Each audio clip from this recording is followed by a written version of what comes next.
אחרי המשחק הזה חייב ללכת לאכול איזה ארוחה טובה, חזה עוף או משהו. יאללה, בוא נלך לאכול משהו. אבל איפה נלך לאכול? אנחנו תקועים באמצע בת ים. חולון קרוב לבת ים, לא? כן, מה יש בחולון בכלל? מה יש לך בחולון? יש שניצל 20 טעמים. מה יש לך? אנחנו אחרי משחק, נראה לך אני הולך לאכול שניצל עכשיו? אחי, לא צריך שניצל, יש להם מנות, פילה עוף, אנטריקוט, קבבי, מה שאתה רוצה.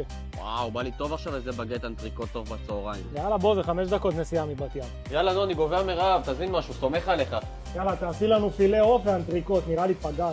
Welcome לשניצל זום טעמים חולון. פילה עוף זה אנטריקוט בדרך. יאללה, תחנקי אותנו בעסקיות, מחכים.